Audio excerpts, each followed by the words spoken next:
Hey there, I'm Tyler and welcome back to the channel. Today we are at the lake house yet again because we are building a kitchen. I'm going to be using all 3/4 inch pre-finished on both sides plywood for the carcasses of all these cabinets. This is going to save me an incredible amount of time in finishing because I don't need to finish the inside of the cabinets at all. The only thing that will need color is the face frames in the doors. Plywood does tend to have quite a bit of tear out when cutting it on the table saw, so I'm using a combination Amana blade from Tools Today to make sure I get clean cuts and a zero clearance insert, which is probably the most important aspect.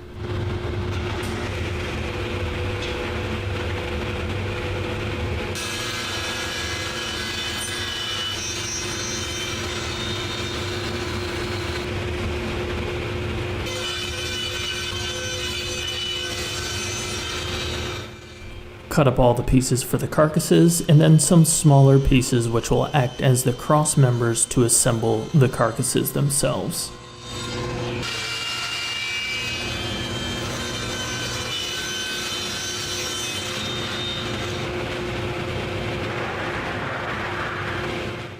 Once all the work was done over on the table saw, it was time to spend a lot of QT with the track saw, and I needed to use the track saw because I don't have enough width capacity on the table saw. Although, stay tuned because I have an idea of how to expand the capacity on the table saw without spending any money at all.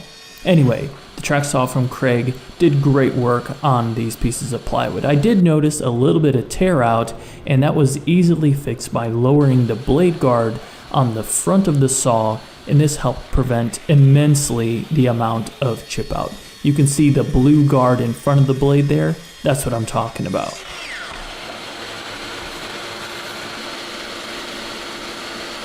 These are all of the sides for the cabinets, and I want to cut a 4-inch tall by 2-inch deep toe kick on there, and I'm going to use the bandsaw to do that. I do have a fine tooth blade on here, so we should get a finished edge that we don't have to do any more cleaning on. And I've used my dial indicator, which has a magnetic base on there as my stop, so it's easily adjustable. So right now it's set up 4 inches. We'll do all the 4-inch cuts, then we'll readjust it to 2 inches and do all the 2-inch cuts and throw our pieces out from there.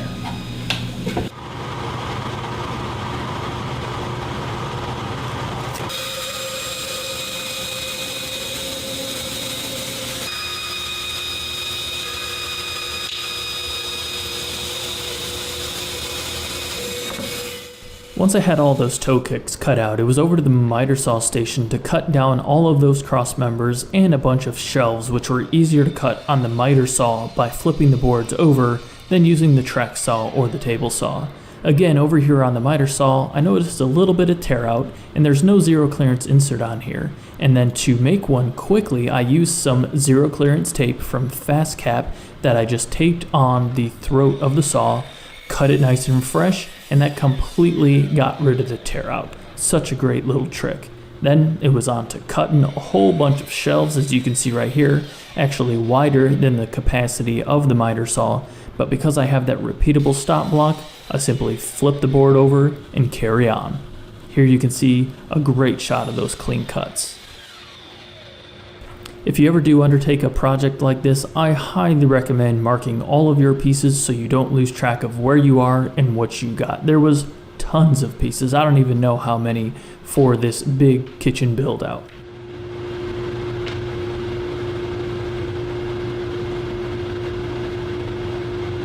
As you can see behind me right here and over here, we have all of our parts for the kitchen cabinets, upper and lower cut out.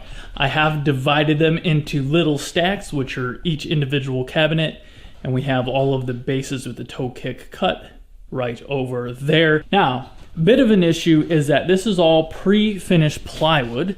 As you can see, it is going to save us a ton of time in finishing, but it is a little bit more tricky to assemble. I have done a little bit of research. Apparently there are some glues that work better than others. I'm going to be using this Tight Bond Quick and Thick, but because the bond isn't going to be super duper, I want to cut pocket holes in all these cross members here. It's a lot of pocket holes, but we have the Craig form and it's going to go fairly quickly. And with those pocket screws and this, I'm fairly confident that we will have a structurally strong enough cabinet to make the transition from here to the lake house up north. Once everything is bolted together, countertop on top, bolted to the wall, it's not going to go anywhere. But I want to make sure that the cabinet, there's one test one assembled over there, I want to make sure these things don't rattle apart on the trip.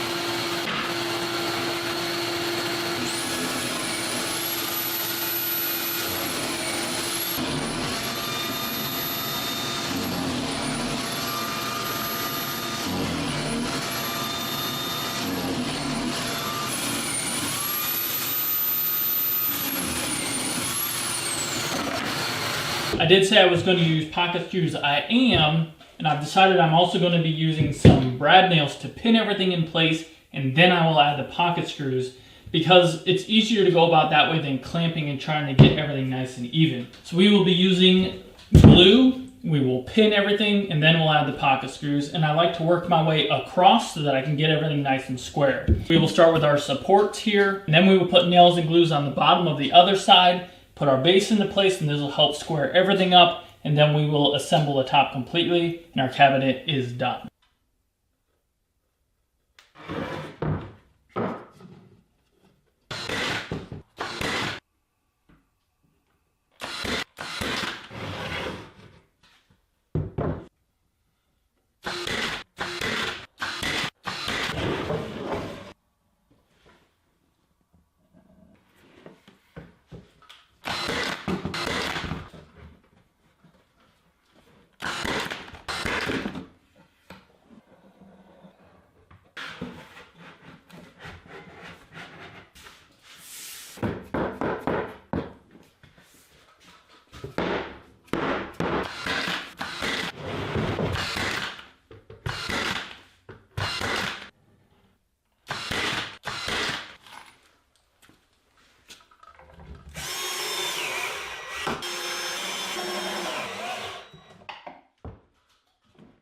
Well, that certainly takes some time to put those cabinets together, so I asked my dad to give me a hand, and it went much faster assembling all of the frame carcasses. Sure, it would have been easier to add these shelf pinholes when everything was laying flat, but I forgot, and you gotta do what you gotta do.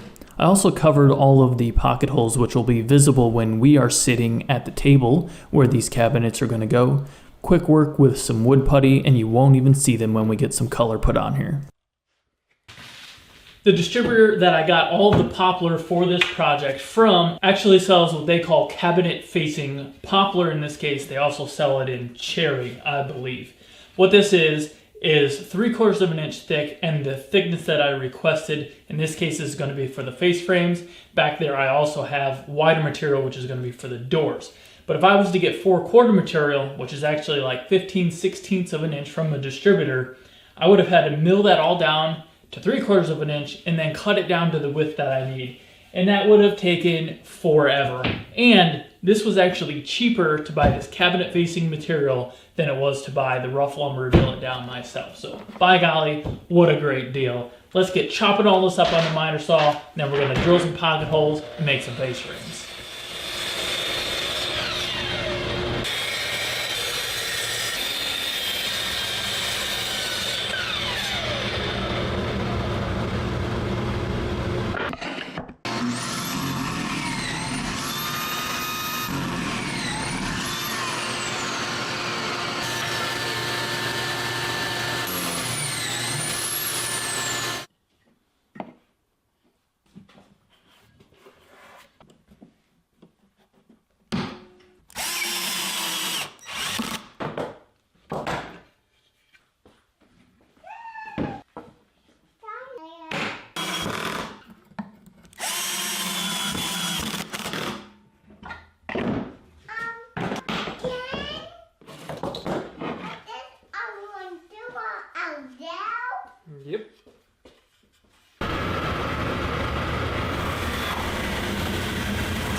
While we're working on the sanding over there, let's talk about Greenworks Outdoor Power Tools, who, as you know, has been a sponsor of my channel for quite some time.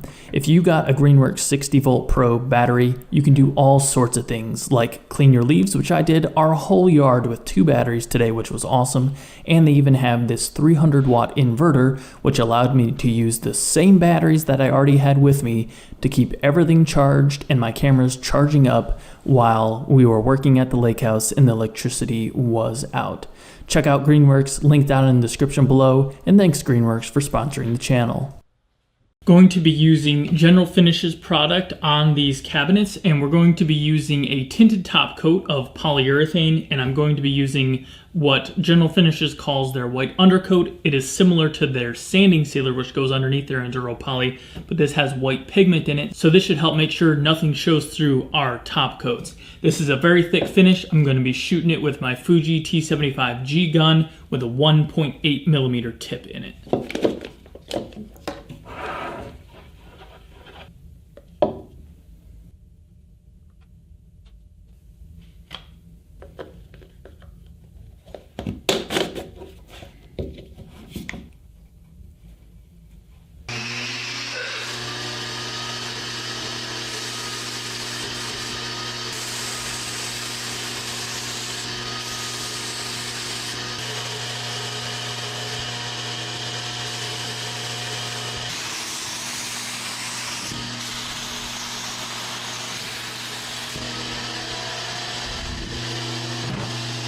The top coat, also by General Finishes, is a custom tinted white polyurethane for their Enduro bar. It's a little bit thinner, so I'm going to be using a 1.3 millimeter tip in my Fuji. This is the T70 gun with a 3M PPS cup on there.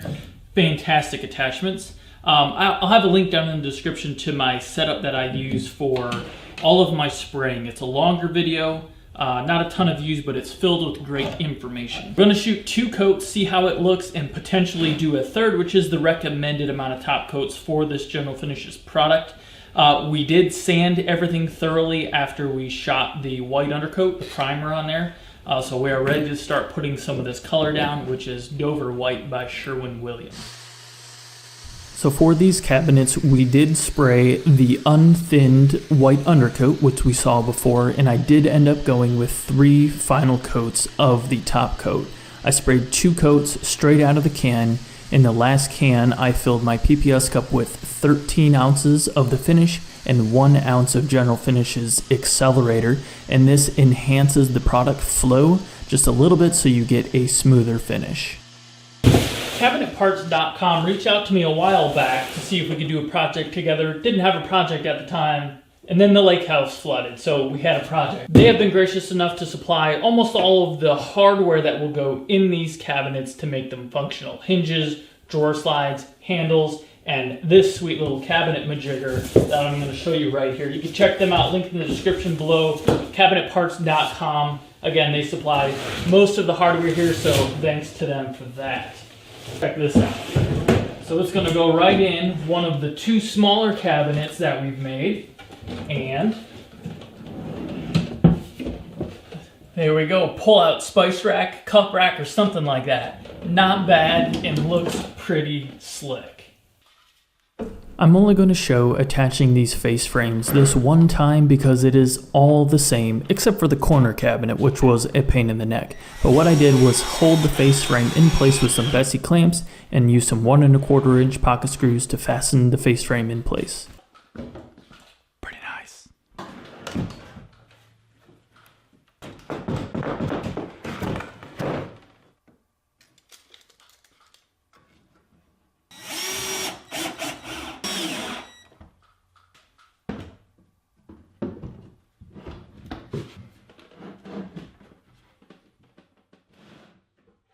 In case you were wondering, our assembly method must have been adequate because all of the cabinets made it up north without any issues. And that's where we are now. We are at the lake house. All of the drywall is repaired. The floor is in. Video for that, link in the description below. And it is time to install some cabinets. This is a rather inexpensive laser, but by golly, is it fantastic. Link to that down below too, along with some other tools that we use. I measured down from the ceiling to where we wanted all of the bases of the upper cabinets to go, shot that laser across the room, and then simply screwed the cabinets in place through the cross members into the studs. It wasn't exactly that easy because we had to shim things out to make sure they were level and we didn't have any gaps, but it wasn't really that bad after we got that corner cabinet in place.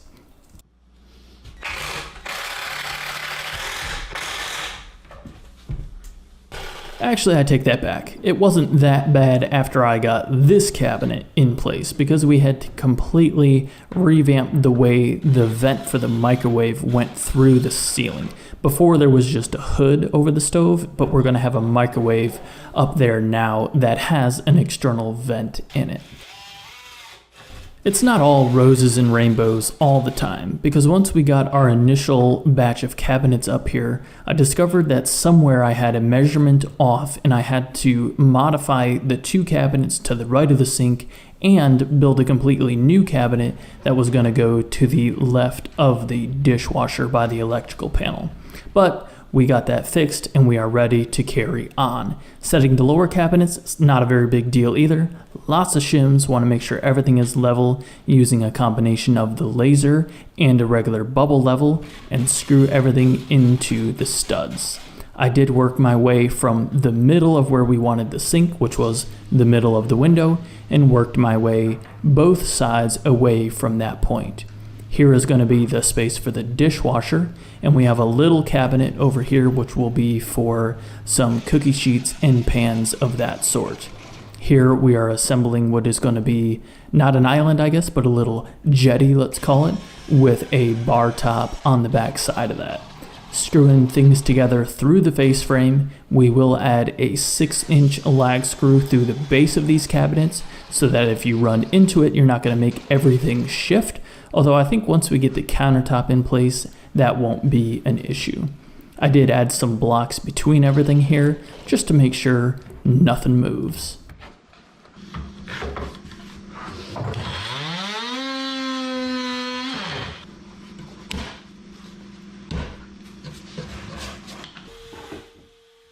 I didn't actually show the fabrication of the drawers, which I think is a pretty unique methodology, so we'll show that in another video. I simply did not have time in this video. But let's install some drawer slides. These are soft close drawer slides from cabinetparts.com. Link to them down in the description below. And again, thank you to cabinetparts.com for supplying all of the hardware for this kitchen build. I'm using a rockler jig there to hold everything in place while I install the drawer slides, and that is an amazing tool. And then I'm actually using my mini speed square to put the runners on the trays themselves, as I find that just a little bit easier not having to hold the drawer up the entire time. Adding the shelf pins and putting the shelves, which I had previously made and installed some edge banding on so they look fantastic like the interior of these pre-finished cabinets. And we have no doors yet? Make sure you subscribe. We got a production style door video coming out where we got to make something like 50 doors for all the cabinets that we have up here. This is a painted back panel here, just a 3/4 inch piece of plywood, which will be underneath the countertop. And I can't get a screw in here to hold this in place, but you get the idea. We'll get a screw in there later when I got the proper tools.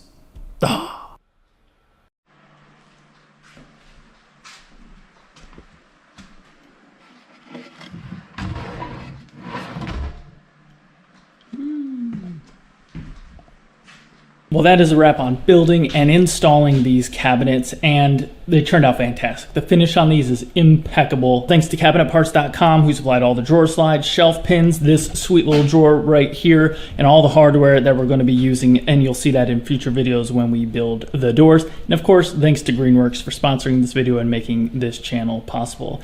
Hope you guys enjoyed this video. Definitely make sure you subscribe because we got some other cool projects happening in this kitchen, including the epoxy pour countertops. That's going to be so much fun. Hammer that like button if this video helped you guys out, as that helps us out and gets this video in front of more eyes. I'm DIYtyler. You guys have a good one.